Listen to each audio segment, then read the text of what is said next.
बात करते हैं हर्षद मेहता के बारे में। क्या आपको पता है कि हर्षद मेहता कौन है?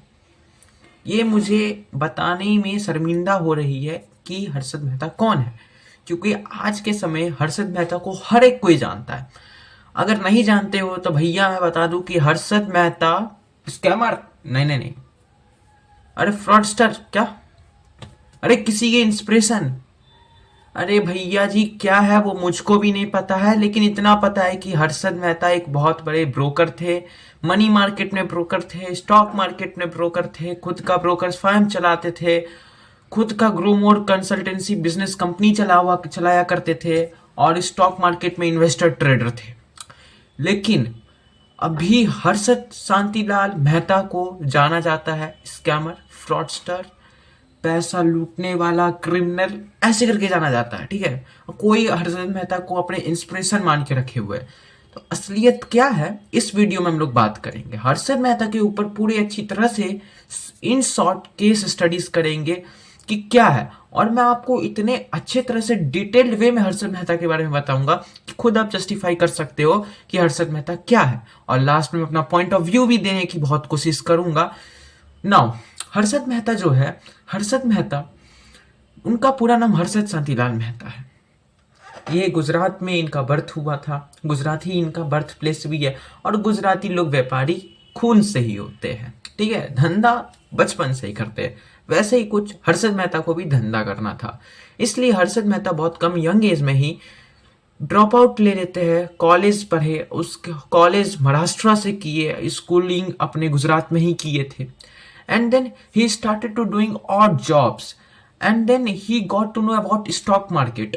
उसके बाद उसको उनको स्टॉक मार्केट में इंटरेस्ट आया, रुचि आया। Then he started stock market, he started to thinking about doing stock market. Then he thought that before starting stock market we have to, yeah, I have to do first job to know more about stock market.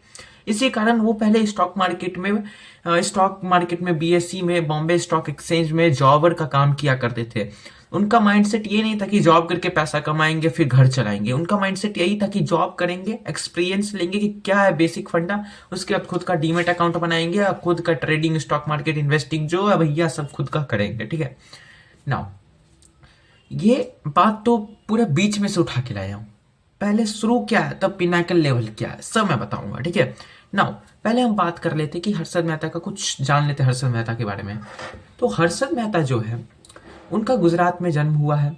लगभग इन पे 27 criminal charges लगा हुआ है, और हर्षद मेहता का जन्म 29 जुलाई 1954 में हुआ है और डेथ 31 दिसंबर 2001 में हुआ है। इनका बर्थ जो हुआ है ये गुजरात में हुआ है, लेकिन इनका जो डेथ हुआ है वो कहाँ हुआ होगा, क्या आपको पता है?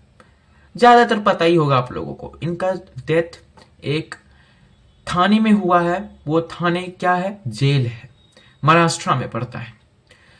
इनको बताया जाता है कि इनका डेथ जो जेल में हुआ है हार्ट अटैक के कारण हुआ है, लेकिन इनके फैमिली ये भी क्लेम करती है कि जेल से जाने से पहले इनको कोई भी किसी भी प्रकार का बीमारी नहीं था। अब जो हो भगवान जाने, उनकी फैमिली जाने और जेल में रखने वाले लोग जाने, मैं क्या जानता हूं भैया, और हम जैसे पब्लिक क्या जानते हैं।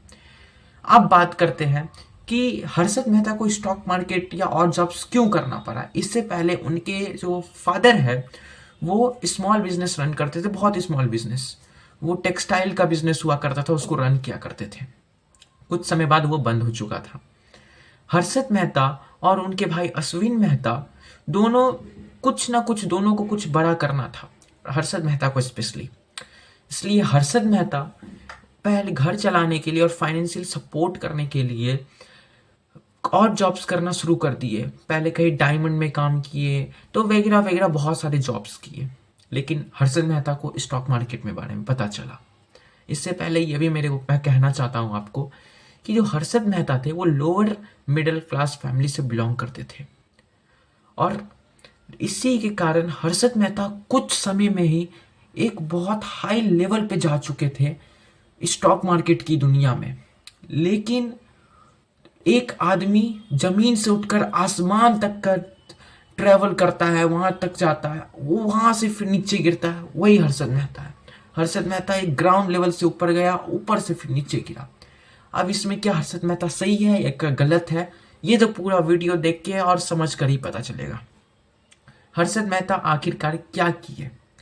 हर्षद मेहता को बताया जाता है कि बहुत बड़ा स्कैम किए हर्षद मेहता। वो स्कैम क्या है?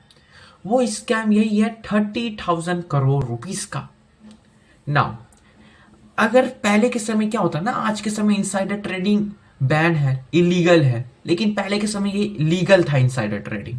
Now Harshad Mehta insider trading किया करते थे। जब हर्षद मेहता जॉबर कर रहे थे तो पहले जॉब के दिन स्टॉक मार्केट में जो जॉब कर रहे थे बॉम्बे स्टॉक एक्सचेंज में, तो पहले दिन उनका 2,000 रुपीज़ का लॉस हो चुका था, जो उस समय 1990s या 1975-80 के समय 2,000 रुपये बहुत बड़ी रकम हुई करती थी। ठीक है, तो उनका पहला ही दिन 2,000 रुपये का लॉस हो चुका था। तो वो बोले कि कोई बात नहीं, एक्सपीरियंस आ गया ना। उसके बाद एक बहुत अच्छे बॉम्बे स्टॉक एक्सचेंज में बहुत अच्छे वेल नोन जॉबर बन चुके थे। Then he resign from that job and then started his own business in stock market. वो खुद का डीमेट अकाउंट खुलवाए, खुद के पैसों से ट्रेडिंग इन्वेस्टिंग करना शुरू किए।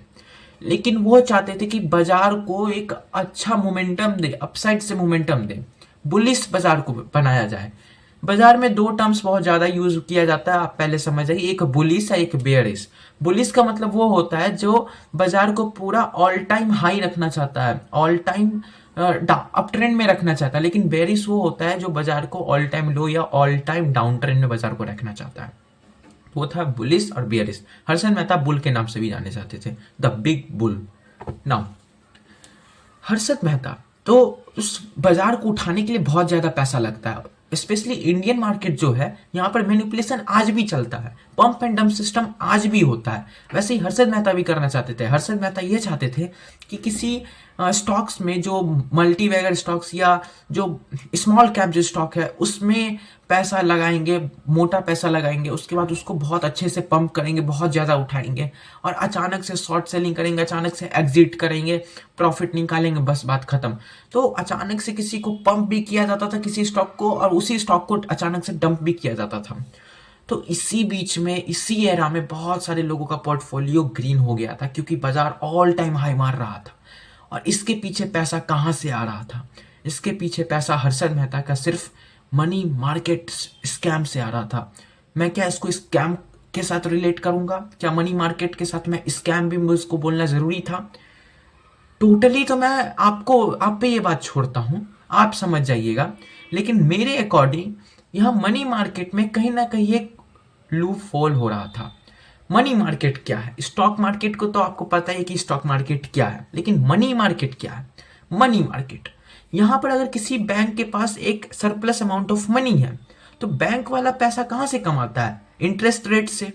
और वही किसी बैंक को लिक्विडिटी का जरूरत है, कैश का जरूरत है, तो बैंक दूसरे बैंक से जिसके पास सरप्लस अमाउंट ऑफ मनी है, तो उस बैंक से वो क्या करेगा? शॉर्ट टर्म लोन ले लेगा।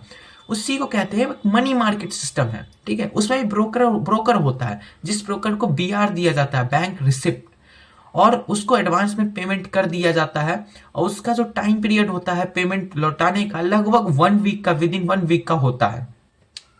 इसीलिए यहाँ पर जो एडवांस पेमेंट, यहाँ ब्रोकर बन चुका था हर्षद मेहता। और जो हर्षद मेहता को एडवांस पेमेंट आया करता था, बीआर जो आया करता था, फेक बीआर तीसरे दूसरे बैंक से बनाकर दे दिया करता था। और हर्षद मेहता उस एडवांस अमाउंट ऑफ मनी से, या जो ब्रोकर, एज अ ब्रोकर उसको पैसा मिलता था दूसरे बैंक को देने के लिए, सबमिट करने के लिए एक टाइम पीरियड होता था लगभग 1 वीक का। तो उस 1 वीक के अंदर ही अंदर वो स्टॉक मार्केट में सारा पैसा लगा दिया करते थे। वो 100 करोड़ भी होता था, 200 करोड़ भी होता था। That's at that time it's a very big amount of money. आज के समय भी बहुत बड़ा अमाउंट है, तो उस समय तो बहुत ही बड़ा अमाउंट था। तो उसको पूरे स्टॉक मार्केट में लगा देते थे। एक पंप एंड डंप सिस्टम हुआ करता था, और जैसे ही पैसा देने का समय हुआ करता था, तो वो अपने स्टॉक्स को, अपने पोर्टफोलियो को, अपने जो भी उनका प्रॉफिट हुआ करता था, उसको एग्जिट करके पैसा लौटा दिया करते थे। लेकिन वो बोली कब तक होगा? तो वो बोले एक लॉन्ग टर्म गेम खेलना है। तो वो 500 करोड़ रुपीस का, 500 करोड़ का घपला सिर्फ इसी मनी मार्केट सिस्टम से हुआ था। स्टेट बैंक ऑफ इंडिया, जो यहाँ पर बीआर जो था, बैंक रिसिप्ट, बैंक रिसिप्ट यहाँ पर नहीं मिल रहा था, क्योंकि बैंक रिसिप्ट वो हुआ करता है, जैसे कि मैं आपको बैंक रिसिप्ट के बारे में कहना चाहता हूँ कि बैंक रिसिप्ट क्या होता है। समझिए आप बैंक से लोन लेने के लिए जाते हैं, आपको 1 करोड़ रुपए का लोन लेना है बैंक को, लेकिन बैंक आपको 1 करोड़ रुपए का लोन तभी देगा जब आपके पास 1 करोड़ रुपए का कोई धन संपत्ति होगा। अदरवाइज बैंक आपको कैसे 1 करोड़ रुपया दे देगा? कल के डेट में अगर आपके पास 1 करोड़ रुपया नहीं होगा बैंक को रीपे करने के लिए, देन बैंक तो ऐसे ही बहुत सारे लोगों के कारण बैंक हो जाएगा। तो इसलिए वो क्या करता है ना, बीआर होता है, तो वो बीआर में वो लिखा रहता है कि अगर मैं आने वाले समय में आपके अमाउंट ऑफ मनी को रिपे नहीं कर पाऊंगा तो इस अमाउंट का जितना भी मेरे पास एसेट है वो मैं आपको दे दूंगा। तो ये होता है एक कॉन्ट्रैक्ट। तो उस बीआर को फेक बीआर बना दिया जाता था हर्षद मेहता के द्वारा, हर्षद मेहता के कहने पे। दूसरा हुआ करता था बैंक, जो बीआर हुआ करता था उसका घपला। वो बीआर मतलब 500 crore rupees state bank of India से हर्षद मेहता लिए और स्टॉक मार्केट में लगा दिए। अब क्या था, उस समय उस स्टॉक मार्केट गिर रहा था, लेकिन हर्षद मेहता उसको all time high bull run में ले जाना चाहते थे, तो वो पूरा पैसा लगा दिए स्टॉक मार्केट में। बहुत बड़ा रिस्क लिया हर्षद मेहता से। मैं सिर्फ एक ही चीज सीखा हूँ, सबसे बड़ा चीज, कि अगर जिंदगी में कुछ बड़ा करना है तो रिस्क एपिटाइट होना चाहिए, रिस्क टेकिंग एबिलिटी होना चाहिए। हर्षद मेहता एक लोअर मिडिल क्लास फैमिली से बिलोंग करने वाला आदमी जो है वो इतना रिस्क ले सकता है, इतना रिस्क लेना आम बात नहीं है ना। तो स्टेट बैंक ऑफ इंडिया से वो पैसा लिए 500 करोड़ रुपीस, और उसके बदले उसको हर्षद मेहता को बीआर देना पड़ता है, जो बीआर हर्षद मेहता नहीं दिए। और जो उनका bank state bank of India में कर्मचारी था वो क्या किया, वो बीआर जो था और वो जो डेटा सब हुआ करता था उसका मिसमैच कर दिया, वहां से 500 करोड़ रुपीस का हटा ही दिया कि भैया आपके बैंक से 500 करोड़ रुपीस गायब है। लेकिन कुछ समय बाद बैंक के हाई लेवल ऑर्गेनाइजेशन जो होते हैं, बैंक के हाई लेवल ऑफिसर सब जो होते हैं, उनको पता चल गया। अब वो 500 करोड़ रुपीस को पे करना पड़ता हर्षद मेहता को। लेकिन वो हर्षद मेहता कैसे पे करते 500 crore rupees state bank of India को? तो हर्षद मेहता के भाई अश्विन मेहता बोले कि अपने तुम पोर्टफोलियो को बेच दो और जितना ही पैसा होता है अपने होल्डिंग्स को बेच दो और जितना ही पैसा होता है वो स्टेट बैंक ऑफ इंडिया को दे दो। लेकिन हर्षद मेहता जो है वो कैपिटल गेन टैक्स से बचना चाहते थे। Harshad Mehta told that I don't want to pay taxes, so I will not sell my portfolio, I will not sell my holdings to repay that money। लेकिन क्या हुआ, एक टाइम पीरियड होता है, अगर टाइम से पहले हर्षद मेहता 500 करोड़ रुपए स्टेट बैंक ऑफ इंडिया को नहीं दे पाते तो इसके बाद जांच पड़ताल सीबीआई सब कुछ बैठाना पड़ता, जो ऐसा ही हुआ। और उस दिन से हर्षद मेहता का जो स्कैम था सबके सामने आ गया। सुचिता दलाल मौका मिलते ही न्यूज़पेपर के फ्रंट पेज पे ही लिख दी कि 500 करोड़ रुपीस का मनी जो है 500 करोड़ रुपीस गायब है स्टेट बैंक ऑफ इंडिया से, जिसका पीछे जो इसका हाथ है वो है सिर्फ द बुल का, वो है हर्षद मेहता। अब हो जाता है द एंड हर्षद मेहता का, द एंड। वाई? क्योंकि हर्षद मेहता का सारा स्कैम एक्सपोज हो जाता है और सुचिता दलाल से लेकर हर एक कोई मीडिया कॉन्फ्रेंस वाले तक, उनसे भी लेकर हर बड़े बड़े जो लोग हैं वो भी तक, हर्षद मेहता के डाउनफॉल का सबसे बड़ा कारण है अपने ही लोग हर्षद मेहता को मार दिए। मतलब हर्षद मेहता के एक सो कॉल्ड गुरुजी थे जो उनको गलत तरीके से अपने फायदा के लिए गलत एडवाइस देते थे और उन हर्षद मेहता को फंसा दिए। दूसरी बात, हर्षद मेहता एक और स्कैम किए थे, वो स्कैम था बैंकिंग सिस्टम स्कैम। बैंक से लोन लेकर स्टॉक मार्केट में लगा देते थे बैंक बी, और बैंक ए को जब पैसा जरूरत होता था तो बैंक बी से लेकर बैंक ए को दे देते थे, जब बैंक बी को जरूरत होता था बैंक सी से लेकर बैंक बी को दे दिए करते थे। और इसी तरह से एक साइकिल चल रहा था जो कहीं ना कहीं ये भी एक स्कैम था। और बहुत सारे लोग ऐसा ही बोलते हैं कि हर्षद मेहता अच्छे थे इसलिए क्योंकि हर्षद मेहता ये सब किए लेकिन इंडिया के लिए ही किए, जबकि इंडिया का शेयर बाजार बहुत हाई मार रहा था, ऑल टाइम हाई लगा रहा था। तो ये सही था। अगर ऐसा सही है तब तो सब लोगों को छूट देना चाहिए, तब तो भाई मेरे को भी छूट दो, मैं भी ऐसा चीज करके मैं पैसा स्टॉक मार्केट को ऑल टाइम हाई लगा। तो ऐसा नहीं है, ये गलत चीज है। दूसरी बात कि अगर ऐसा ही है तो बैंकिंग सिस्टम तो लगा ही रहा है, वो बात अलग है, ऑल टाइम हाई नहीं लगा रहा, ऑल टाइम लो लगा रहा, ऑल टाइम लो नहीं ऑल टाइम हाई लगा रहा है। कहीं ना कहीं जो इलीगल है वो इलीगल है, जो लीगल है वो लीगल है।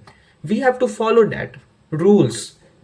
नाउ अगर रूल्स फॉलो नहीं होगा तो बहुत सारा क्राइम्स इंडिया में होने लगेगा, सिर्फ इंडिया में नहीं, हर एक कंट्रीज में होने लगेगा।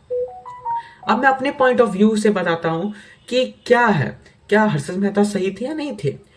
अगर मैं हर्षद मेहता के बारे में बताऊं तो कहीं ना कहीं वो मेरे लिए एक इंस्पिरेशन भी है, इसलिए क्योंकि एक लोअर मिडिल क्लास फैमिली से बिलोंग करके एक बहुत हाई लेवल तक गए, लेकिन उसके बाद वो अपना रास्ता भटक गए। उनका जो सोच था, उनका जो ड्रीम था, उसके कारण उसको अचीव करने के लिए थोड़ा वो गलत रास्ता ले लिए, उसके कारण वो कहीं ना कहीं वो स्कैंडल भी है। नाउ अब मैं 100% श्योरिटी आपको नहीं दूंगा कि क्या गलत है क्या सही है, लेकिन जो एक फैक्ट था वो मैं आपको बताया। आपको कमेंट में बताना है कि आपकी नज़र में क्या लगता है कि हर्षद मेहता क्या थे। अब मिलते हैं अगली वीडियो में। और ये वीडियो सिर्फ हर्षद मेहता के ऊपर था, इसलिए क्योंकि हर्षद मेहता जो थे वो एक स्टॉक मार्केट में एक द बुल थे, जो आज के समय हर किसी के दिल और दिमाग में। मिलते हैं अगली वीडियो में, तब तक के लिए धन्यवाद।